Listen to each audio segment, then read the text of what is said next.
3-4 రోజులుగా పరిస్థితులు చూస్తే అసలు ఇది ఎవరి చేతుల్లోనూ లేకుండా వెళ్ళిపోయింది. మంత్రుల కుటుంబ సభ్యులు, ప్రధానమంత్రి, మాజీ ప్రధానమంత్రి, అంతకన్నా ముందు చేసిన ప్రధానమంత్రులు, వీళ్ళిళ్లపై దాడులు, ఇటు చట్టసభలు, పెద్ద పెద్ద భవనాలు, వాటికి నిప్పు పెట్టడాలు. అసలు ఎందుకు ఇదంతా మొదలైంది? సోషల్ మీడియా నిషేధం, సోషల్ మీడియా బ్యాన్పై వచ్చిన కోపం.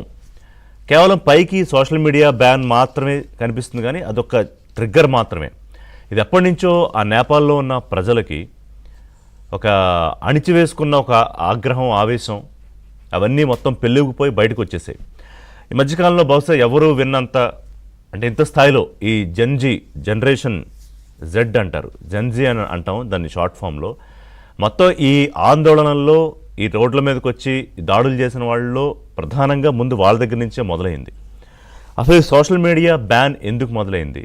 ముందు ఈ జెన్జీ అంటే ఏంటంటే 1900, అంటే తెలియని వాళ్ళు ఎవరు అంటే 1997 నుంచి 2012 ఈ మధ్యకాలంలో పుట్టిన వాళ్ళని జనరేషన్ జెడ్ అంటారు, జెన్జీ అంటారు. అంతకుముందు వాళ్ళని మిలీనియల్స్ అంటారు.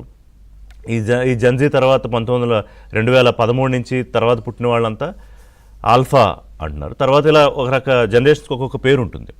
అసలు వీళ్ళకి ఏంటి ఇంత కోపం అంటే, వాళ్ళు ఈ నేతల అవినీతి, వాళ్ళ విలాసవంతమైన జీవితాలు, ఇదంతా ఆ సోషల్ మీడియాలో విపరీతంగా వైరల్ అయ్యాయి. అంటే నెపోటిజం అంటారు కదా, నెపో కిడ్స్ అంటే అధికారంలో ఉన్నవాళ్ళు.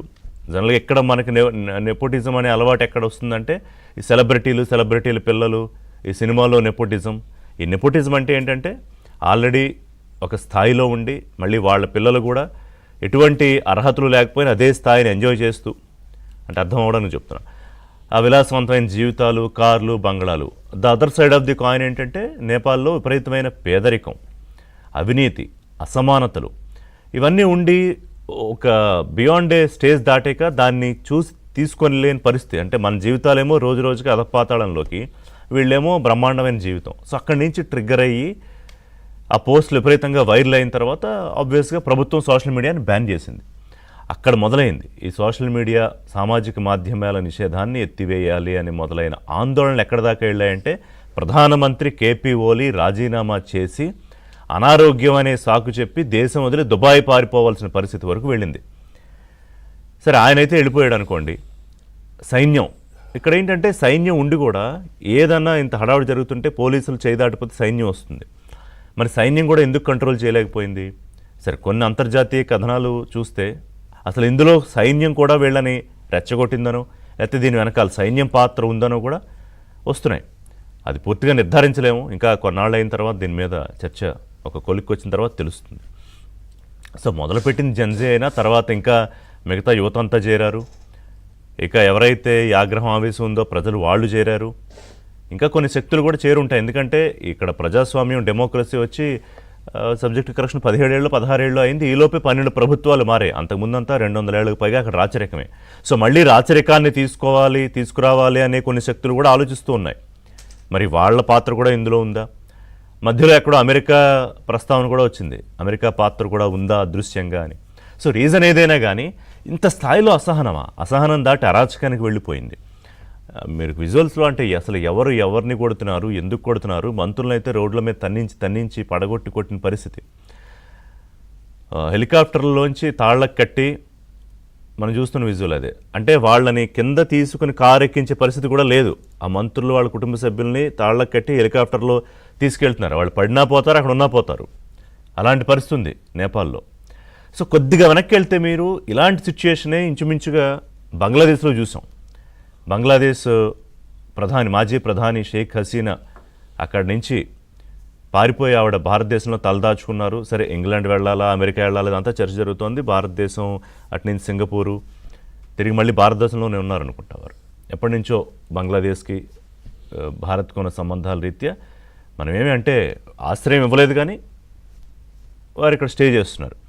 కొంచెం ముందుకెళ్తే శ్రీలంకలో కూడా ఇంచుమించు అదే పరిస్థితి. అధ్యక్షుడు రాజపక్సే పారిపోయిన పరిస్థితి దేశం వదిలి. అక్కడ కూడా అంతే, వాళ్ళ ఇళ్ళు చుట్టుముట్టి మొత్తం ఏది దొరికితే అది పట్టుకుపోయారు. ఇప్పుడు నేపాల్లో కూడా అంతా దోపిడీలు, దమ్మీలు, తర్వాత ఏవి దొరికితే తీసుకెళ్ళిపోవడాలు, బ్యాంకులు కూడా లూటీ చేసిన పరిస్థితి. అంటే ఇంచుమించు కారణాలు ఒకటే, ఒక చోట అవినీతి అవ్వచ్చు, ఒక చోట ఆర్థికంగా విపరీతమైన మందగమనం రెసిషన్ అవ్వచ్చు, ఇంకో చోట ఇంకో కారణం అవ్వచ్చు. సో లోపల అంతర్లీనంగా ప్రజల్లో పాతుకుపోయిన ఒక అన్రెస్ట్ అంటాం కదా, అది ఒక్కసారిగా ఈ రూపంలో బయటపడిపోతే ఇదిగో ఇలాంటి పరిస్థితులు వస్తాయి. నేపాల్, బంగ్లాదేశ్, శ్రీలంక నేను చెప్పినట్టుగా కారణాలు ఇంచుమించు ఒకటే. ఎక్కడ దాకా తీసుకెళ్ళాయి? ఆ దేశ అధ్యక్షులు బతుకు జీవుడా అని దేశం వదిలి ఎక్కడో అక్కడ బతుకుదాం పోయి అనే పరిస్థితి తీసుకొచ్చిన అంత వరకు ఎందుకు వెళ్ళిపోయింది అనేది. సరే, కొంతమంది ఏదో సోషల్ మీడియాలో పిచ్చి పిచ్చిగా రేపు ఇండియా అయితే ఎవడో పోస్టులు పెట్టి అదంతా దాన్ని పిచ్చివాగుడు అనాలి అంతే. ఎందుకంటే ఈ దేశాలకి ప్రస్తుతం ఉన్న భారతదేశంలో ఉన్న పరిస్థితికి ఏమీ అసలు పొంతన కాదు, సారూప్యం కాదు, ఏమీ లేదు. మన వ్యవస్థ చాలా పటిష్టంగా ఉంది. కానీ అవినీతి లేదా? ఉండొచ్చు, ఖచ్చితంగా ఉంది. ల్యాప్సెస్ లేవా? ఉన్నాయి. కానీ ఈ దేశాలలో ఉన్నంత దారుణమైన పరిస్థితులకు కానీ, ఆర్థికంగా దివాలా తీసే పరిస్థితి కానీ, ప్రభుత్వాల్లో అనిశ్చితి కానీ, లేకపోతే లా అండ్ ఆర్డర్ ఫెయిల్ అయిపోవడం కానీ లేదు. అంటే సోషల్ మీడియాలో దీన్ని ఎవరన్నా ఫాలో అయ్యి ఒకవేళ దీని మీద చర్చిస్తూ ఉన్న వాళ్ళ కోసం మాత్రమే చెప్పాను తప్ప లేకపోతే ఆ ప్రస్తావన అక్కర్లేదు భారతదేశానికి సారూప్యం. సో ఈ 3 దేశాల పరిస్థితి ఏంటి? ప్రధానమంత్రి రాజీనామా చేశాక నెక్స్ట్ ఎవరు వస్తారు ఏంటి? వాళ్ళ దేశ అంతర్గత విషయం. కానీ మనం ఈరోజు ఈ చర్చ ఎందుకు పెట్టాల్సి వచ్చిందంటే, ఈ యువతలో అసలు వాళ్ళు స్కూల్ పిల్లలు, ఉద్యోగాలు చేసుకునే వాళ్ళు, యూనివర్సిటీ పిల్లలు, వీళ్ళందరూ అన్నీ వదిలిపెట్టి రోడ్ల మీదకి వచ్చి రేపు ఏమవుతుందో మన భవిష్యత్తును కూడా పక్కన పెట్టేసి ఇంత దారుణంగా ఎందుకు బిహేవ్ చేయాల్సి వస్తుంది? ఆ స్థాయికి వాళ్ళని తీసుకెళ్ళిన కారణాలు ఏంటి? సరే, భారతదేశంతో ఉన్న చిన్న ఇదేంటంటే, మనం నేపాల్ నుంచి ఈజీగా వచ్చేయడానికి ఒక అవకాశం ఉంటుంది కాబట్టి మన దేశం ఏంటంటే బార్డర్ దగ్గర కొంచెం కట్టుదిట్టం చేసి ఎవడ పడితే వాడు కంచె గోడ దూకి వచ్చేయడానికి లేకుండా ఆ జాగ్రత్తలు తీసుకుంటున్నాం మనం. సరే, కొంత అప్రమత్తం కూడా అవ్వాల్సిన పరిస్థితి డెఫినెట్గా ఉంటుంది. ఎందుకంటే వీ డోంట్ నో ఏ నిమిషంలో ఎప్పుడు ఎలా రియాక్షన్ వస్తుంది అనేది. కాకపోతే కంట్రోల్లో ఉంది అని అయితే చెప్పుకోవచ్చు. సో వాట్ నెక్స్ట్ అంటే, ఇప్పుడు ప్రచండ లాంటి గొప్ప గొప్ప, అంటే ఆయన మావోయిస్ట్ నేపథ్యం ఉన్న నాయకుడు అనుకుంటా, కమ్యూనిస్టు భావజాలం ఉన్న నాయకుడు కూడా ఈ విలాస జీవితాలు, ఈ అవినీతిలో భాగం అయిపోయి, అంటే ఓలీ ప్రచండ కలిపి అధికారాన్ని పంచుకొని విపరీతంగా అవినీతి చేస్తున్నారు అనేది అక్కడ ఎస్టాబ్లిష్ అయిన విషయం. అలాగే ఇప్పుడు డిమాండ్లు ఏంటంటే, వీళ్ళు రాజీనామా చేశారు, కొంత తగ్గుతుంది అనుకున్నా తగ్గలేదు, ఆఖరికి కర్ఫ్యూ పెట్టి ఇప్పుడు బయటకు వస్తే మిమ్మల్ని చంపేస్తామనే పరిస్థితి వస్తే తప్ప తగ్గలేదు. సో వీళ్ళ డిమాండ్ ఏంటంటే రాజ్యాంగాన్ని మార్చాలి, ప్రభుత్వంలో సంస్కరణలు తీసుకురావాలి పాలనలో. అలాగే ఒక 30 సంవత్సరాల పాటు, అంటే 3 దశాబ్దాల పాటు ఎవరైతే అవినీతికి పాల్పడ్డారో ఆ ప్రభుత్వాలు వాళ్ళందరినీ, పాత్రదారులందరి మీద దర్యాప్తు చేపట్టాలి. ఇక నిరుద్యోగం, పేదరికం, వలసలు, వీటి మీద నిర్దిష్టమైన కార్యాచరణ చేపట్టాలి. ఇవన్నీ ఉన్నాయి, అసమానతల మీద కూడా. సో ఒక బ్రేక్ తీసుకుంటా. బ్రేక్ తర్వాత అసలు ఈ పరిస్థితికి కారణం ఏంటి? ట్రిగ్గర్ చేసిన సోషల్ మీడియానే కావచ్చు, బట్ నేను చెప్పిన కారణాలు ఎంత తీవ్రంగా ఉన్నాయి, ఈ సారూప్యం ఇటు బంగ్లాదేశ్, నేపాల్, శ్రీలంకలకు ఉన్న సారూప్యం ఏంటి, ఇవన్నీ కూడా ఒకసారి మాట్లాడదాం. Short break.